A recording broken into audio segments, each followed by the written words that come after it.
I realize since we invest so much of our attention outward, we fail to see what's in and we fail to see the reasons for some of our internal issues because we try to solve them with external solutions. What I'm realizing most of all is you're not the world's reaction to you, you're your own. I feel like a lot of times in life we get too caught up in this idea that what we are and who we are is governed by whoever we encounter or whatever situations we get in when it's not. Because at the end of the day, whatever situation you encounter has you within it. And you are not the situation, you are yourself. And that's why I feel like it's important to realize that your reaction and your judgments on you are the ones that truly stick. Because no one else can judge you but you, and no one else can hurt you without your permission. And that's not to say that, if somebody does something very intentionally that it won't hurt you or it shouldn't. But to say that you have to realize what parts of you are impacted by the actions that allow you to feel that certain way. And when we come to the reaction aspect of it, I feel like all we are in a real external sense is the reaction to the world and ourselves because we're part of it. If you constantly walk around in life and think that nothing else is inherent to you, but whatever is going on around you, then you fail to see within. If you don't go within, you go without.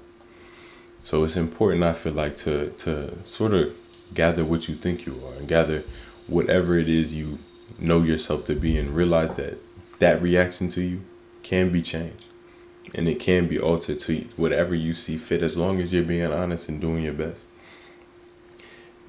Becoming better or trying to choose to get better or whatever you do to improve on your own journey is not necessarily inherent to the world.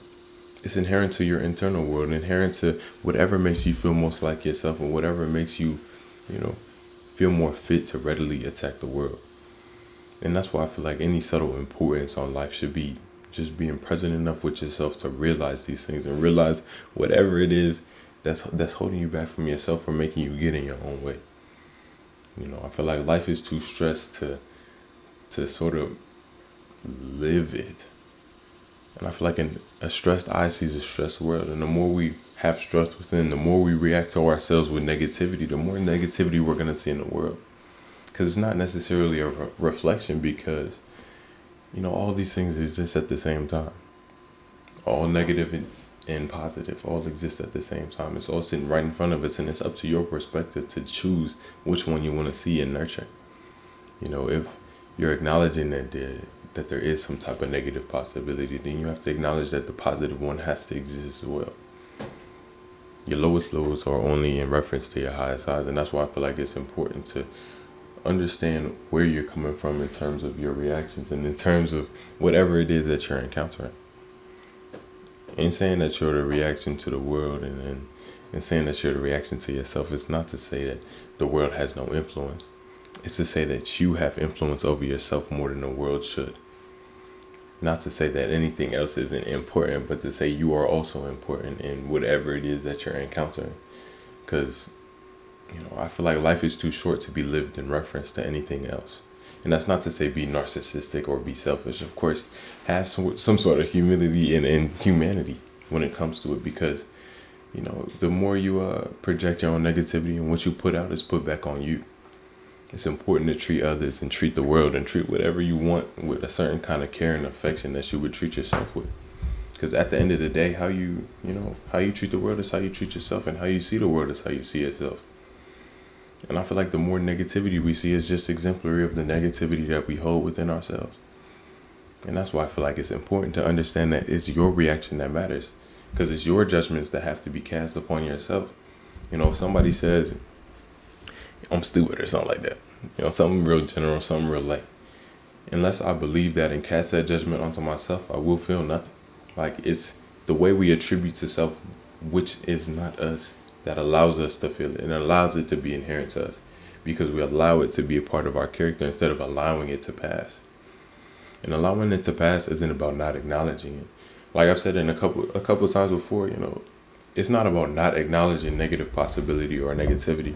It's about not living in it. If all we do is live in that negativity, that's all we aim to repeat. Because it's all we're referencing, it's all we're creating. And I feel like any new thing and pretty much everything is new. It's the way we attach our past, grievances and the past circumstances onto new information and new situations that allow that stuff to be present. because it's not necessarily present within the situation or present within the event or space or place, but present within ourselves.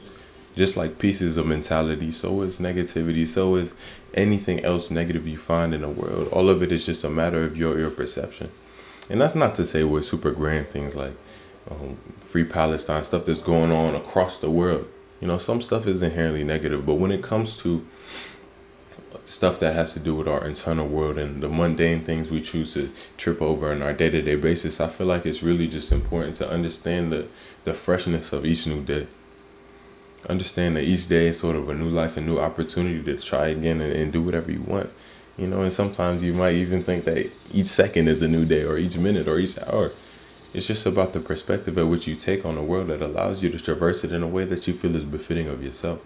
Because at the end of the day, not every, successful person sees the world in the same way. It's not like they, are getting happy from the same things. Everyone has their own definition, and every definition is going to be inherent to the individual. It's about what makes you happy, what makes you feel most like you, what makes you, want to get up in the morning. And for me, that's just the possibility. I feel like the possibility of good is at many times a good thing. It's the way we acknowledge the fact that things can always get better and they can always tend up that makes it better.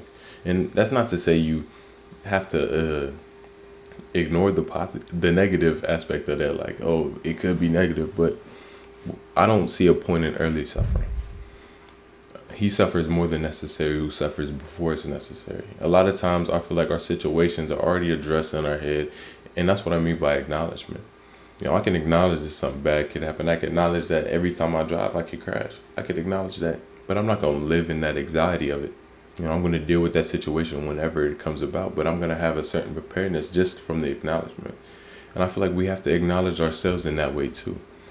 You're not always going to be on top of your mental health every second, 100% of the time, because at the end of the day, you're with yourself 100% of the time. And it's you and you versus whatever circumstance you go against. And sometimes it's going to feel like, the circumstances sort of getting to you.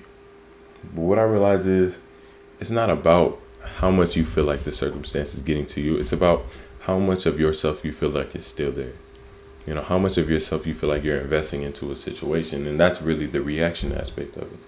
Because your reaction to whatever it is really your reaction to yourself. If you feel like part of you is invested in a situation a lot and the situation goes negatively, then that's when you feel it. Because you feel like part of you is invested in it. Part of you is going to be impacted by the result of this situation. And that's why it's important to understand what those things are. It's important to understand it's not really about what goes on out here, but it's what goes on inside of you. Because if you don't have whatever your foundation is invested in yourself, then you invested in the world. And if our foundation's in something that's not necessarily unstable, but not inherent to us, then whatever spoils and whatever benefits and whatever it's built on top of it will never be for us. It's not about what you possess, because nothing I feel like can ever be in your possession except for yourself. It's about how much of yourself is in your possession, how much you can control, and how much you're allowing yourself to be dictated by that which is not you. And I say that with a lot of grains of salt, because I feel like it's very easy for people to not realize the implications of their actions and their certain ignorance to certain situations. But it's important to just be honest. Do your best and be honest with yourself, because sometimes your best isn't enough for a situation, but doing your best doesn't always mean success. Doing your best means doing your best and putting your effort and putting yourself enough into a situation to get yourself out of it. And that just means allowing yourself to be present enough within a situation to be separate from it, to be separate from whatever it is going on. Because if you treat yourself like you are the situation, you're always going to feel like everything's inherent, or whatever happens in here is going to impact the rest of your life when it's not. It might impact the rest of your day. It might impact a minute. But the sooner you can realize that you aren't the situation and your happiness can't be determined by anything but you, then, that responsibility is just gonna linger. It's gonna sit on top of you, because, you have to be the one that gets you out of that storm sometimes. It's not to say other people can't help you, but as long as you have yourself, you have someone. You always have yourself in your corner, and that's why I feel like it's important to sort of drop that mentality that, you're something that needs to be fixed. You already are somebody, and you already are enough. trying to constantly push this agenda that you need to be fixed. I feel like it's kind of, you know, kind of slow. Whenever we do stuff like that, I feel like it enforces the idea that what we are right now is not enough for us. What we are right now is not good enough, but it is. It's not about addressing that, you need to get better. It's addressing that you're already good and you can get better. And that's the choice you make, whether or not to get better. You can sit in your comfort of where you are, but he who thinks the journey is over is the one that's truly lost, I feel. I feel like once you stop tending towards any type of change or allowing yourself or seeing it, then it's almost as if your connotation or whatever is placed upon you can be put upon you. Because if you're sitting still, that's when, the label can really get to you, because what you are is not changing. If somebody says, I'm inconsiderate, okay, I take that to the chin, and then I begin to change. I begin to work on it. As long as I feel like honestly it's true, I begin to work on it. I begin to change.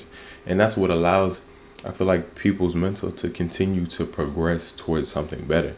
Instead of, trying to convince themselves that what they said or what, this situation showed me is incorrect. Like, oh, this is not right. The world, and then you reference some other part of the world where you weren't inconsiderate, but that's not the point of the statement. It's not the point of the reaction that the world gave. It's the point of your reaction. It's the point of whatever you feel like is inherent to you and whatever you feel like most, aptly describes who you are in a given moment. And that's what the honesty is. The honesty is just being real enough with yourself to realize that you're not perfect. Realizing that you're not perfect doesn't mean that you need to be fixed. It just means you aren't perfect. Everyone has their good days, their bad. Everyone has their light, their dark, because they have to live in reference to each other. I say that, if the light comes from you, cast no shadows, is to say that there are no parts that you're hiding from. It's not to say you have no negative parts. It's to say there are no parts that you're hiding from. And once you get to that point, I feel like it's not really about, how much negativity you have within yourself, but how much you can overpower it. How much you can truly change your reaction to yourself into something that's utterly beneficial. Because I feel like whenever I get into negative situations or whenever I express myself in a way that's unbefitting, which I don't often do, I feel like it's just a matter of addressing it. Righting my wrongs, doing whatever I need to do, apologizing for whatever I did, or, coming at peace or disciplining myself in a certain way. What I mean by that is like, writing or exercising or something like that to get myself back on track. But understanding that, I have to take a certain responsibility for the life I live and the choices I make. And the biggest choice I feel like anyone needs to make is the choice to get better. And the choice to be yourself, because at the end of the day, you're going to be yourself regardless. It's going to shine through. And I feel like our discomfort with life is often because we don't allow ourselves to shine through the cracks of our ego. Allow ourselves to shine through the cracks of our expression and whatever we feel like is inherent to us. Instead, we feel like, the world should show us who we are. The world should react to us in a way that's befitting of us so we can feel at peace with it. But the world isn't the thing that we need to be at peace with. It's the self. Why be at war with the world if you can be at peace with yourself? At the end of the day, it's your experience. It's who you are. And I feel like if we come from that sort of individual mindset, I feel like it also helps the totality. Because in realizing that you love yourself and you have love for who you are and love for and understanding for yourself, you're going to project that into the world. Just like if you constantly harbor hate and negativity within yourself, you're going to project that into the world. And if you constantly see love in the world, even when you encounter something like hate, even when a situation is negative, you can be that positivity that's within it, and you can, influence it in a better direction as long as you're there to do it. And even if you can't impact the situation, as long as you have yourself within your control, you don't need to. Sometimes things are, go astray. Sometimes things aren't always going to be positive, but as long as you have yourself, you can be there. You have someone. And I feel like that's the true importance. And I guess if you made it this far in the video, thank you so much. I really do appreciate y'all. Hope you enjoyed it. If you didn't, I sure did. Make sure you're taking care of yourself for real. Really try to treat each day not like a new life, because I feel like harboring any type of feeling from a previous day or harboring anything in general is sort of negative only to you. You know, what's the point in harboring negative feelings towards anything or anyone if you're the one that's feeling it? And that's not to say with grand things, because of course there are certain things that need your attention, need your energy, but just be mindful of how much of yourself you're putting into a certain situation. You know, it's one thing to care, but it's one thing to invest yourself into another thing. You know, I feel like you should always take care and prioritize your mental, because that's where you're going to be more aptly able to attack any situation that you see. So thank you. Keep being y'all and keep being great.